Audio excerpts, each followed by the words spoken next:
alamin. Wa bihi nasta'inu ala umuri dunya waddin. La haula wala quwwata illa billahi al-'aliyyil 'azim. Amma ba'du, qala Allah ta'ala fi kitabihil karim. A'udzu billahi minasy syaithanir rajim. Bismillahirrahmanirrahim. Syahrul Ramadan alladzi unzila fihil Qur'an hudan lin-nasi wa bayyinatin minal huda wal furqan. Wa qala Rasulullah sallallahu alaihi wasallam, man shoma Ramadan imanan wa ihtisaban ghufira lahu ma taqaddama min dhanbi. Sadaqallahul adzim. Allahumma inni a'udzu bika an azilla aw zalla, an azilla aw zalla, an adlima aw udlama, an yajala aw yajala alayya. Kan alis ini panjang seperti rambut yang di atas ini, kemudian idep, ini juga begitu, maka akan susah itu. Nah, oleh karenanya Allah menciptakan kita menjadi manusia, wajib kita syukuri karena kita menjadi makhluk yang di antara makhluk-makhluk yang lain, kita menjadi makhluk yang sempurna. Yang kedua yang penting lagi adalah kita bersyukur kepada Allah karena Allah telah mempertemukan kita dengan Islam, sehingga kita menjadi Muslim. Dan kita menjadi Muslim itu yakin Islam itu adalah agama yang kamil dan syamil. Islam adalah agama yang sempurna. Dan jaminan kesempurnaan Al-Quran, sempurnaannya Islam itu adalah terdapat dalam surat Al-Maidah, al-yauma akmaltu lakum dinakum wa atmamtu alaikum nikmati wa raditu lakumul Islam madina. Islam telah dijamin oleh Allah menjadi agama yang sempurna, menjadi agama yang mengatur, yang aturannya itu sempurna sekali bagi kita. Bagaimana aturan manusia dengan dirinya sendiri, manusia dengan sesamanya, manusia dengan Allah. Itu sangat sempurna sekali. Dan kita yakin agama Islam adalah agama yang paling diridhoi oleh Allah. Agama Islam adalah agama yang sempurna, sehingga sampai detik ini kita masih berpegang teguh pada Islam sebagai agama itu. Mulai dari hal yang sederhana, kita mau masuk WC itu jadi atur oleh Islam, sampai hal yang sifatnya makro, ekonomi mikro juga ekonomi makro, itu lengkap sekali Bapak Ibu sekalian, hadirin sekalian, diatur oleh Islam. Dan kita yakin aturan Islam itu adalah aturan yang sempurna, sehingga kita bersyukur sampai detik ini kita masih menjadi Muslim, dan kita yakin agama Islam adalah agama yang benar. Saya membaca kesaksiannya Aiman Wicaksono tentang masuk Islamnya beliau. Beliau itu masuk Islam itu karena kagum dan tidak percaya kalau Al-Quran itu buatan manusia, pasti buatan Allah. Karena di dalam Al-Quran itu ada kosakata yang berpasangan itu jumlahnya sama. Kata ayyaum itu ternyata jumlahnya pas 365. Sesuai dengan hari-hari dalam satu tahun. Kemudian al-barid, dingin, al-harun, panas, itu jumlahnya sama. Nah, akhirnya kemudian di tempat yang berbeda-beda. Nah, akhirnya kemudian Aiman Wicaksono, tidak mungkin ini Al-Quran buatan manusia, pasti ini buatan selain manusia.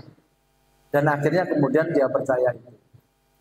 Kalau kemudian Ustadz yang Cina itu Felix Xiao, ya, adik-adik paling tahu ya mahasiswa ini.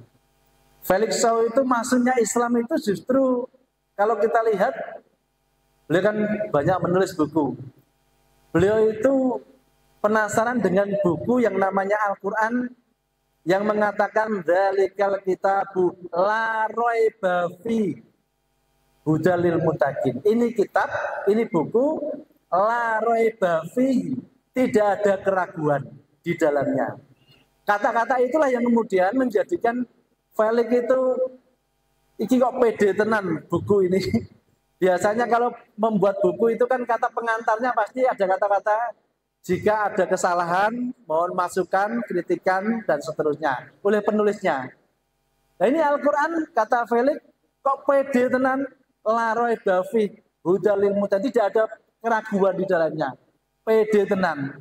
Akhirnya setelah kemudian beliau berdialog dengan salah satu konsultannya, kalau nggak salah Ustadz Fatih Karim gitu ya, di medsos itu pernah kita lihat, itu akhirnya saya yakinkan kalau saya ini akan masuk Islam. Jadi jam 3 pagi itu dia nggak bisa punya kata-kata untuk kemudian tidak masuk Islam. Akhirnya azan subuh beliau salaman sama Fatih Karim, akhirnya kemudian menyatakan diri masuk Islam karena melihat betul-betul Islam ini agama yang sempurna, agama yang paripurna, dan seterusnya. Nah oleh karenanya kita menjadi muslim para hadirin sekalian hari ini dan berpegang teguh pada Islam itu bukanlah suatu yang niscaya. Ini adalah suatu yang masuk akal.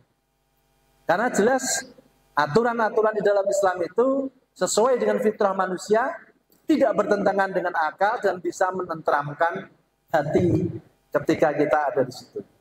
Oleh karenanya yang kedua kita bersyukur karena sampai detik ini kita masih menjadi muslim dan meyakini Islam adalah agama yang benar dan membawa kebenaran dan ketentraman. Nah yang ketiga bapak-bapak sekalian, ibu-ibu yang berbahagia, kita tahun ini ketemu dengan tamu agung, yaitu bulan Ramadan. Kita bersyukur karena masih punya kesempatan untuk bisa cari bekal untuk kematian besok. Kita punya kesempatan di mana pada bulan ini yang sudah berjalan 11 atau 12 bulan ini, 12 hari, Masya Allah, pahala dilipat gandakan, kewajiban itu disamakan dengan pahalanya orang menjalankan kewajiban di bulan yang lain, 70 kali. 70 kali kita menjalankan di bulan selain Ramadan. Di bulan Ramadan itu kita sekali akan mendapatkan pahalanya sebagaimana 70 di bulan yang lain. Itu amalan wajib. Kalau amalan sunnah, amalan nafilah, maka di bulan ini akan dinilai sebagaimana amalan wajib bulan yang lain. Masya Allah, ini luar biasa. Ini kita bersyukur. Kemarin Bapak Ibu, saya menjelang 1 hari, malamnya itu mau sahur, ada WA grup itu, innalillahi wa inna ilaihi raji'un. Itu Pak Bon di SMA Adem-Adem itu meninggal. Ya Allah, setelah 2 minggu sebelumnya, itu saudaranya, ya Pak Bon juga, itu juga meninggal. Kurang sedino kedatangan tamu, ternyata sudah tidak dapat kerja. Nah hari ini panjenengan kita semua hadir di sini ketemu dengan tamu istimewa, yaitu Ramadan yang di dalamnya banyak istimewa. Man shoma Ramadan imanan wa ihtisaban ghufira lahu ma taqaddama min dzanbi. Jadi Allah akan mengampuni dosa-dosa kita pun di bulan Ramadan. Kalau kita imanan wa ihtisaban, kita menjalankan puasa ini dengan keimanan dan kesungguhan harapan kita terhadap bulan ini mendapatkan pahala itu. Oleh karenanya ini adik-adik sekalian jangan kita sia-siakan, atau kita semua jangan sia-siakan. Pikirannya awake dhewe niku mikir apakah ada jaminan tahun depan itu ketemu dengan Ramadan lagi? Nah, ini. Jadi mikirin ngoten. Jadi kalau tiap hari, tiap saat, tiap waktu pikiran kita adalah kita berpikir belum tentu tahun depan ketemu dengan tamu Ramadan. Bulan Ramadan maksud saya, bukan Ramadan. Masya Allah ini. Jadi jangan sampai kemudian menjadi sia-sia. Kalau masih ada yang belum punya target di bulan Ramadan ini, Contoh misalnya menghatamkan Al-Quran misalnya. 2 mushaf, 2 kali khataman misalnya. Paling tidak satu hari 1 juz. Nah ini target-target ini atau tujuan kita menyelesaikan ini penting. Sehingga kita akan sukses. Di akhir bulan Ramadan ini kita menjadi la'allakum tattaqun. Kita menjadi orang yang punya gelar takwa yang tentu akan berbeda dengan sebelumnya. Ada sekalian, bahwa tandanya Allah itu mau ngobrol dengan kita itu adalah kalau tiap hari itu kita ngobrol dengan Allah itu berarti kita mau membaca Al-Quran. Apa? Kita mau membaca Al-Quran. Jadi membaca Al-Quran itu tandanya panjenengan diajak ngobrol sama Allah. Nah, lebih-lebih Al-Quran kita baca di bulan Ramadan ini. Masya Allah, ini pahalanya per huruf kebaikan. Dan satu kebaikan itu dihitung 10. Jadi alif, lam, mim itu bukan satu huruf. Tapi alif harfun, lamun harfun, mim harfun. Alif itu 1, mim itu 1 huruf. Lam 1 huruf, dan 1 huruf itu kebaikannya dikalikan 10. Jadi alif lam mim itu 30 kebaikan. Nah, luar biasa ini. Kalau kita baca di bulan Ramadan akan ditingkatkan lagi. Nah, terakhir yang keempat, kita bersyukur kepada Allah karena tahun ini saya diundang sama Bu Nurul, sehingga saya bisa membersamai, jadi ketemu dengan Pak Ramadan, membersamai jenengan-jenengan untuk membahas tentang bagaimana dahsyatnya majelis ilmu. Lah, kenapa majelis ilmu dahsyat? Ini yang penting. Saya kemarin itu sama ada teman yang mau pensiun itu sempat ngomong-ngomong, tidak terasa ya, bulan 8 beliau akan pensiun. Gak kerasa Pak Rom. Akhirnya kemudian mau berbuka itu, wes aku sharing-sharing gitu loh ilmu gitu. Masya Allah, ternyata saya baru teringat tentang bahwa majelis ilmu itu bisa jadi sharing itu juga majelis ilmu. Ya wes, kita bahas sesuatu di situ. Akhirnya kemudian kita bahas sesuatu. Nah akhirnya kemudian dia dibel sama temannya. Yes, diterima. Lah temannya itu diajak, ayo ngaji dulu. Ternyata di seberang bel-belan itu dia bilang, wes gak usah ngaji. Nongone YouTube ya iso. Delok nongone tanya nongone Google juga bisa. Nah, yang terjadi bagaimana? Orang yang mencari ilmu itu dengan YouTube pasti kan layah-layah itu. Apa mana turu itu kadang-kadang nggak serius, nggak menarik langsung di scroll ganti. Nggak serius. Ini beda dengan majelis ilmu. Majelis ilmu adalah dahsyatnya luar biasa. Dan teman sekalian, mengapa? Karena majelis ilmu adalah sesuatu yang penting, sesuatu yang dahsyat. Dan itu kayak seperti sekarang ini bisa dikatakan menjadi majelis taklim, bisa menjadi majelis ilmu bagi kita semua. Dan ini adalah penting bagi kita. Jujur, saya ingin bertanya kepada ini yang baru dilantik Ketua BEM Mas Sultan, Presiden BEM. Apa perasaan saudara hadir di majelis ini? Mas Sinten namanya? Berarti Mas Agung senang sekali di majelis ini. Bapak Ibu jamaah sekalian, memang ketika kita hadir di sebuah majelis yang kita dasari dengan rasa senang itu, maka akan menjadi semangat.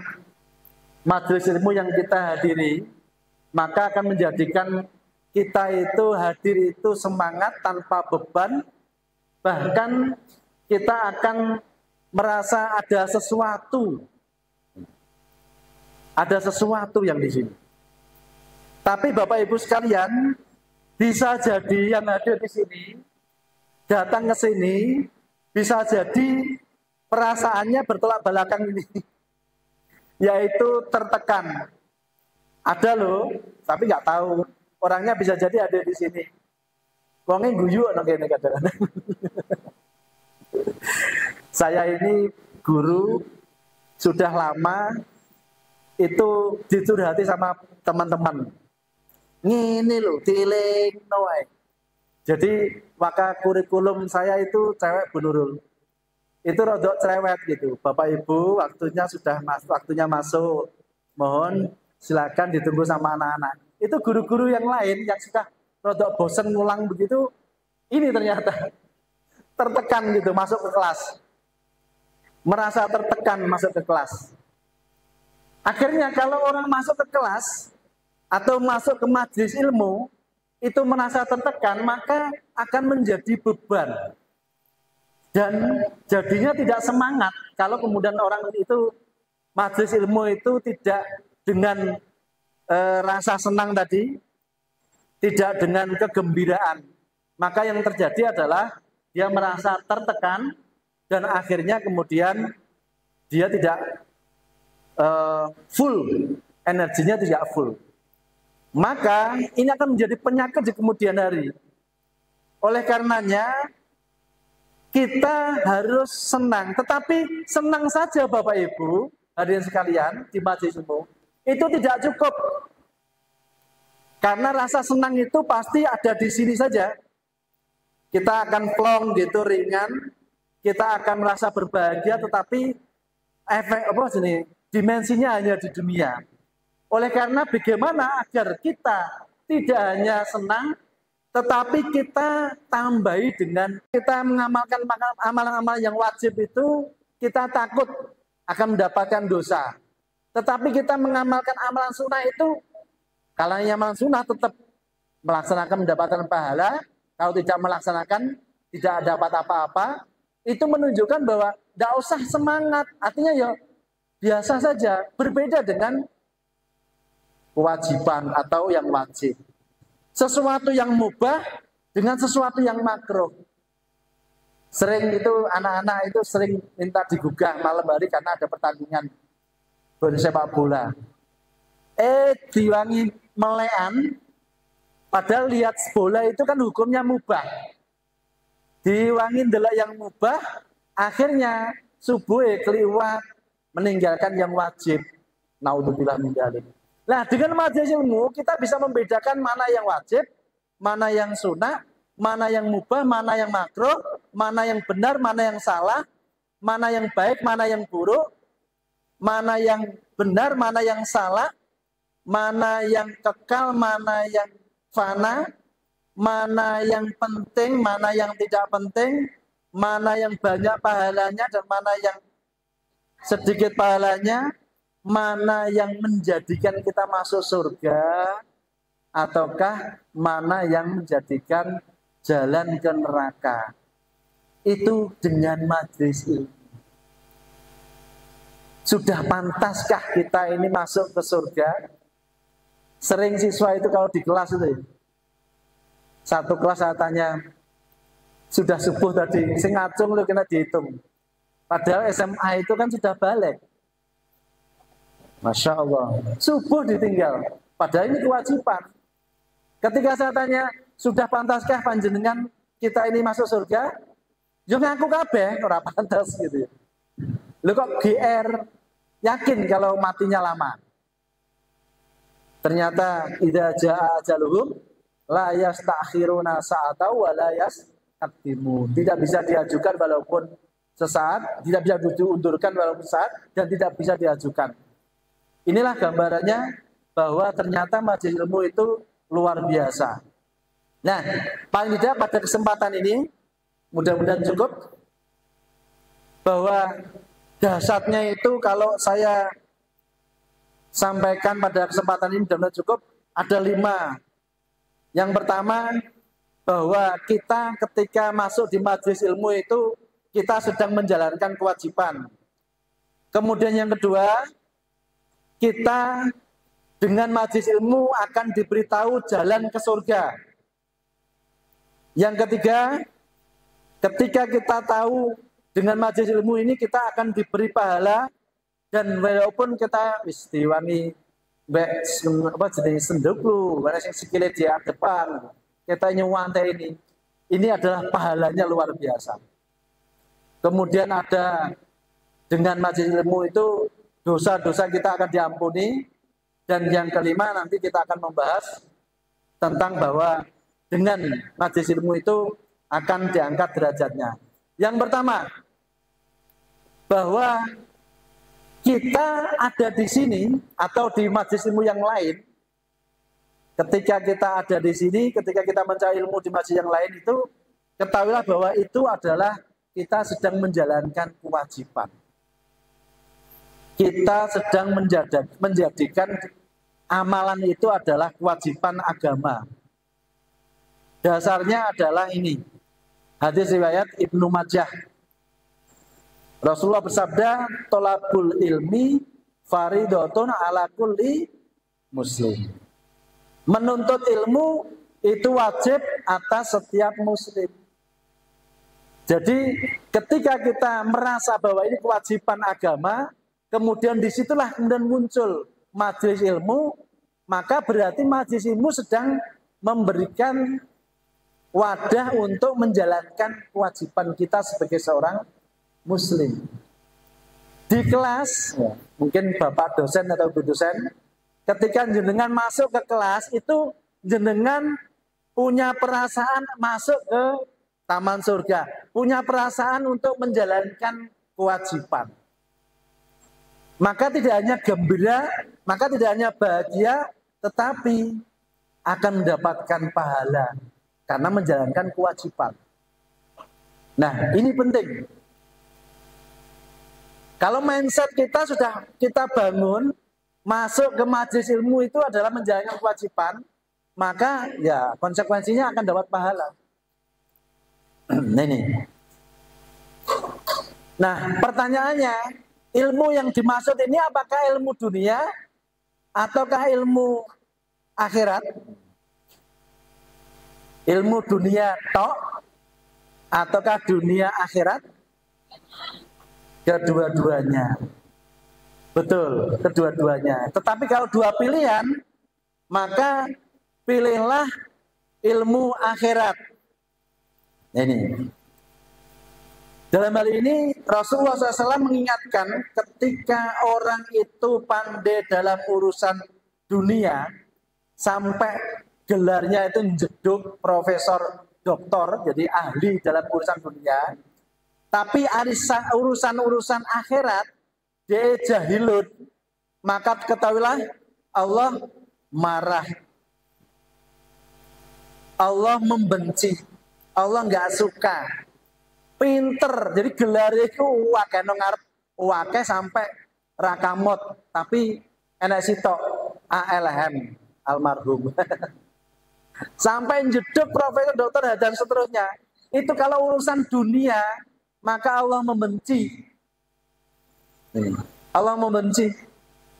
Maka sebaiknya kalau ada dua pilihan, panjenengan ketika belajar ilmu ekonomi harus kuatkan dulu ilmu ekonomi yang Islam itu bagaimana.